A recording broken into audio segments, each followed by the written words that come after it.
Selected सभी candidates को बहुत बहुत बधाई। मेरे पास बहुत सारे प्रश्न आते हैं जो सामान्य किस्म के प्रश्न होते हैं, जिनका उत्तर मैंने ऑलरेडी ग्रुप में दे चुका हूं। फिर भी पर्सनल कॉल और मैसेज आते रहते हैं, उसके माध्यम से भी मैं इसका उत्तर कई बार दे चुका हूं। लेकिन फिर मैंने सोचा कि जब मैं कल यूट्यूब चैनल बनाया तो इस प्रश्नों के उत्तर मैं एक बार पुनः दे दूं, क्योंकि अभी भी इससे रिलेटेड मेरे पास फ़ोन आ रहे हैं और उसका उत्तर मुझे देना पड़ रहा है। मैसेज में पढ़ रहा हूँ, रिप्लाई जितना कर पा रहा हूँ उसमें भी ये प्रश्न मुझे बार बार मिल रहे हैं। तो मैंने सोचा एक बार वीडियो के माध्यम से आप सभी लोगों की जो समस्या है उसको दूर कर दिया जाए।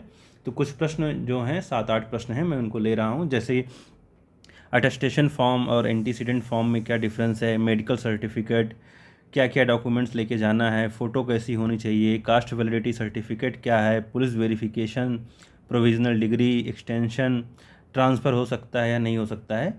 इन सब मुद्दों पर अभी हम चर्चा करेंगे और मुझे जितनी जानकारी प्राप्त है उसके आधार पर आपको बताने की कोशिश करूँगा। सबसे पहला, अटेस्टेशन फॉर्म और एंटीसीडेंट फॉर्म, ये दोनों एक ही है। इसके लिए आपको परेशान नहीं होना है। इसको आप अगर ऐसे समझना चाहें तो गंगाधरी शक्तिमान है।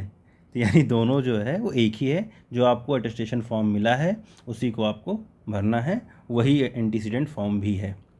दूसरा प्रश्न ये है कि मेडिकल सर्टिफिकेट, तो मैंने आप लोगों को कई बार बताया है, ग्रुप में भी बताया है, जिन्होंने मेरे पास कॉल किया है उनको भी बताया है। मैं फिर से बता दूं, इसके लिए ज़रूरी नहीं है कि आप अपने गृह जनपद से ही बनवाएं।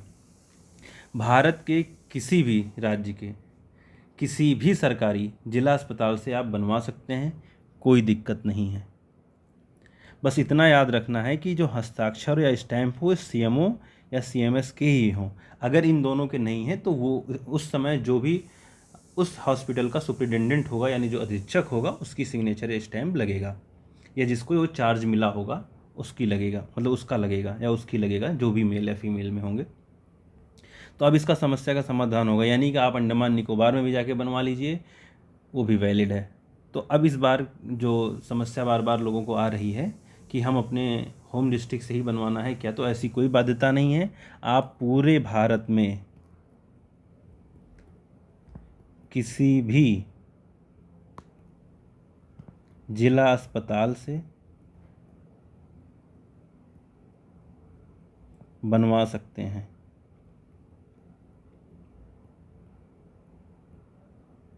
अब मेडिकल सर्टिफिकेट को लेके जितनी भी समस्याएं थी आप सभी लोगों की, उम्मीद करता हूँ दूर हो गई होंगी। तीसरा प्रश्न ये है कि क्या क्या डॉक्यूमेंट्स लेकर जाना है। तो डीवी के टाइम पे जो आप लेके गए थे वही सारे डॉक्यूमेंट्स लेके जाना है। और अभी नेस्ट ने एक चेकलिस्ट भी जारी की है, उसके अनुसार भी सारे डॉक्यूमेंट्स लेके जाने हैं। ये हर जगह लेके जाने हैं। सिर्फ छत्तीसगढ़ में एक इशू आया था जिसमें निवास प्रमाण पत्र का जिक्र किया गया था वो ले जाने के लिए, तो उसका भी मैंने कल वीडियो बना के डाल दिया है। वो भी कोई कंपलसरी नहीं है, अगर है तो लेते जाइए, नहीं तो आधार कार्ड या वोटर आईडी में से कुछ एक लेके जा सकते हैं एड्रेस प्रूफ के लिए। तो डॉक्यूमेंट्स आपको समझ में आ गए कि क्या क्या लेके जाना है। एक्स्ट्रा के तौर पे आपको सिर्फ 2 चीज़ें लेके जानी है। बैंक अकाउंट, इसके लिए आपको पासबुक,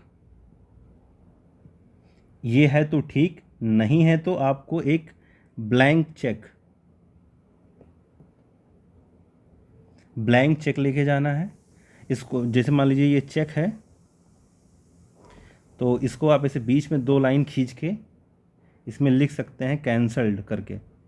तो या दोनों में से कोई एक, या तो आप बैंक की पासबुक हो वो ले जाइए या एक कोई ब्लैंक चेक लेके जाइए, बीच में 2 लाइन खींच के उसमें कैंसल्ड लिख दीजिए, ये चल जाएगा। तो 2 चीज़ ये लेके जानी है आपको, और साथ में पैन कार्ड की फ़ोटोकॉपी आपको लगेगी। बस डॉक्यूमेंट में एक्स्ट्रा इतना लेके जाना है, बाकी वही लेके जाना है जो आप डीवी के टाइम पे दिए थे। तो उम्मीद करता हूँ आप ये लोग समझ गए होंगे कि डॉक्यूमेंट्स आपको क्या क्या लेके जाना है। फ़ोटो की बात करें तो फ़ोटो में अटेस्टेशन फॉर्म में साफ साफ लिखा हुआ है कि लेटेस्ट फ़ोटो ही आपको लगानी है अटेस्टेशन फॉर्म में। लेकिन जो चेकलिस्ट आई है उसमें ये दिया गया है कि जो फ़ोटो वो मैच करनी चाहिए। तो मैच करने से उनका जो तात्पर्य है कि चेहरा मैच करना चाहिए। कोई ज़रूरी नहीं है कि जो एप्लीकेशन फॉर्म में आपने फ़ोटो लगाई थी वही हो। अगर वो फ़ोटो है तब तो वेल एंड गुड, वही आप लगा दीजिए। अगर नहीं है तो आप नई फ़ोटो खिंचवा के लगा सकते हैं, कोई दिक्कत नहीं है। बस चेहरा मैच करना चाहिए, आप ही वो व्यक्ति होने चाहिए। होता क्या है, कभी कभी जिनकी एज कम है, जैसे मान लीजिए कोई 18 से 21 के बीच में है, तो अब छोटी पोस्ट पे है, उस समय या तो फ़ोटो खिंचवाई थी, अब वो 22 साल का हो गया है। तो डिफरेंस जब ज़्यादा हो जाता है तो कभी कभी क्या होता है कि चेहरे की बनावट थोड़ा बहुत चेंज हो जाती है इस एज के दौरान। तो इससे दिक्कत ये होती है कि चेहरा फ़ोटो से मैच नहीं करता है, तो वो दिक्कतें आती हैं। तो ऐसी कंडीशन में आप पुरानी ही फ़ोटो एप्लीकेशन वाली लगा के जाइए। बाकी अगर चेहरा मैच कर रहा है तो कोई दिक्कत नहीं है, कोई समस्या नहीं है। तो कोई समस्या नहीं है, आप ऐसा कर सकते हैं और वही फ़ोटो लगा सकते हैं। बाकी नई है तो भी कोई दिक्कत नहीं है, बस चेहरा मैच करना चाहिए। कास्ट वैलिडिटी सर्टिफिकेट को लेके बड़ी सारी समस्या आ रही हैं। तो मैं आपको बता दूं, कास्ट वैलिडिटी सर्टिफिकेट जो है वो हर राज्य में नहीं बनता है। जैसे दिल्ली में और महाराष्ट्र में 2 जगह तो बनता है, बाकी जगह का मुझे कंफर्म नहीं है। लेकिन यूपी हो गया, हरियाणा हो गया, एमपी हो गया, राजस्थान हो गया, यहाँ सब तो नहीं बनता है। इसके लिए मैं श्योर हूँ, मैं पता कर चुका हूँ। तो कास्ट वैलिडिटी सर्टिफिकेट होता क्या है? जैसे दिल्ली में क्या होता है कि आपका एक ओबीसी का सर्टिफिकेट बनता है और वही मान्य होता है, लेकिन वो ओबीसी का सर्टिफिकेट बनता है, ना कि ओबीसी एनसीएल का। एनसीएल आपको बार बार बनवाना पड़ता है हर साल, यानी इस साल आप एनसीएल हैं कि नहीं, इसकी वैलिडिटी के लिए आपको एक सर्टिफिकेट बनवाना पड़ता है कि इस साल इस फाइनेंशियल ईयर में आप एनसीएल हैं। तो इसी को बोला जाता है कास्ट वैलिडिटी सर्टिफिकेट। लेकिन दिल्ली और मुंबई को छोड़ दिया जाए, सॉरी महाराष्ट्र को छोड़ दिया जाए, तो यूपी में क्या होता है, वो ओबीसी एनसीएल सर्टिफिकेट ही बनता है और वो एक फाइनेंशियल ईयर के लिए ही होता है। तो कहीं कहीं 3 साल तक के लिए वैलिड मान लिया जाता है, कहीं कहीं 1 साल, जनरली सेंट्रल गवर्नमेंट में 1 ही साल माना जाता है। तो इस आधार पे मैं कह रहा हूँ ये हर साल बनता है, आप हर साल बनवा सकते हैं। तो यहाँ कोई अलग से कास्ट वैलिडिटी सर्टिफिकेट की ज़रूरत नहीं है, यानी जो आपके पास ओबीसी एनसीएल का सर्टिफिकेट है वही वैलिड है, कोई दिक्कत नहीं है। पुलिस वेरिफिकेशन को लेके बार बार समस्या आ रही है कि हमें पुलिस वेरिफिकेशन करवाना है कि नहीं करवाना है। तो आप लोगों को मैं बता दूं, पुलिस वेरिफिकेशन नेस्ट खुद करवाएगा, यानी इसके लिए आपको परेशान नहीं होना है, आपको नहीं करवाना है।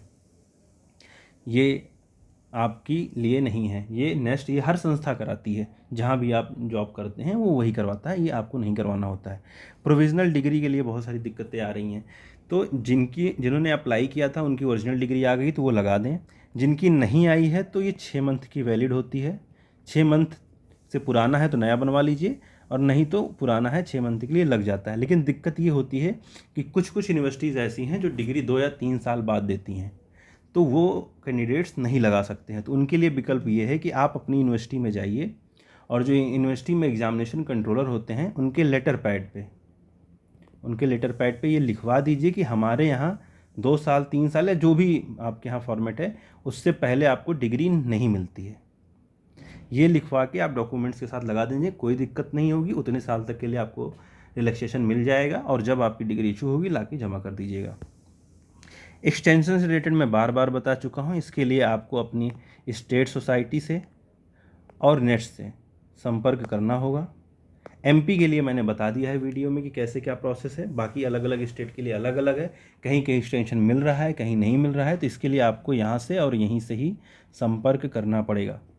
ट्रांसफ़र को लेके बार बार लोग कह रहे हैं म्यूचुअल ट्रांसफ़र के लिए इतने सारे ग्रुप बन गए, एक दूसरे को लोग परेशान कर रहे हैं। मैं शुरू से मना करता आ रहा हूँ, कोई भी नो, बड़ा बड़ा बिग नो कह लीजिए, कोई भी ट्रांसफ़र नहीं हो रहा है। इसके रिकॉर्डिंग नोटिस भी जारी हो गई नेस्ट की साइट पे, आप नोटिस भी पढ़ सकते हैं। कोई म्यूचुअल ट्रांसफ़र नहीं हो रहा है, कोई ट्रांसफ़र, क्योंकि भैया ट्रांसफ़र पॉलिसी अभी बनी ही नहीं है, और बनी नहीं है तो ट्रांसफ़र कैसे हो जाएगा। तो अभी आप पहले ज्वाइन करिए, जो आपकी फ़र्स्ट प्रायोरिटी है वो ज्वाइन करने की है। ज्वाइन करने की उम्मीद करता हूँ 7 से 8 मंथ तक हो सकता है ट्रांसफ़र पॉलिसी बन जाए, उसके बाद ही ट्रांसफ़र होगा, और वो भी म्यूचुअल की ही संभावना है। रेगुलर ट्रांसफ़र तो 3 साल तक होना ही नहीं है, तो 3 साल तक आप ट्रांसफ़र नहीं कर पाएंगे, क्योंकि साफ साफ आपके अपॉइंटमेंट लेटर में लिख दिया गया है।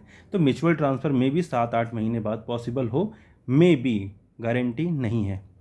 बाकी जो अभी ट्रांसफ़र के लिए एप्लीकेशन लिए जा रहे थे उनमें जो बहुत दिक्कत थी, जैसे जो पीएच कैंडिडेट थे उनके लिए जो मैरिड वुमेन है जिनके पति की जॉब कहीं दूसरी जगह है और उनकी जॉब किसी दूसरे कोने में लग गई है और बहुत समस्या है, छोटे छोटे बच्चे हैं, उनकी पढ़ाई को लेकर, उनके एजुकेशन को लेकर साथ में रहने वाला कोई नहीं है, तो ऐसे लोगों पे को विचार किया जा सकता है। लेकिन इनकी भी गारंटी नहीं है कि हो जाएगा, वो सीट्स पर हैं, अगर कहीं सीट खाली रह गई तो उनका ट्रांसफ़र किया जा सकता है। लेकिन जो ऐसी कंडीशन है यानी सबका नहीं होगा, इसलिए कोई भी उस पर मेल आईडी या फ़ोन कर करके ट्रांसफ़र के लिए ना कहिए, क्योंकि ट्रांसफ़र ऐसे लोगों का नहीं होगा। उम्मीद करता हूँ आप सभी लोगों की जो समस्याएं थी वो सॉल्व हो गई होंगी, और अब इन सारी प्रश्नों से रिलेटेड आप मेरे पास कॉल या मैसेज नहीं करेंगे। अगर जिन लोगों ने कर रखा है तो उम्मीद करता हूँ उनको जवाब मिल गया होगा। अगर जवाब नहीं मिला अभी तक तो कृपया करके उसे डिलीट कर दें, क्योंकि इस वीडियो के माध्यम से मैंने आपको उसका उत्तर दे दिया। थैंक यू सो मच, धन्यवाद। अगर आपको मेरा एक्सप्लेनेशन, मेरा वीडियो अच्छा लगा हो तो प्लीज़ इसको बाकी लोगों तक शेयर करें ताकि बाकी लोगों की भी मदद हो सके, और इस चैनल को सब्सक्राइब करें, लाइक करें और कमेंट्स करें। मैं उम्मीद करता हूँ कि आप लोग अच्छा फीडबैक देंगे, क्योंकि आप लोगों को समझ में आया होगा, और नहीं समझ में आया होगा तो मैं अपने अगली वीडियो में उस चीज़ को, जो भी कमी होगी उसको दूर करने की कोशिश करूँगा और आपके कमेंट्स के रिप्लाई करने की भी पूरी कोशिश करूँगा। धन्यवाद, थैंक यू सो मच।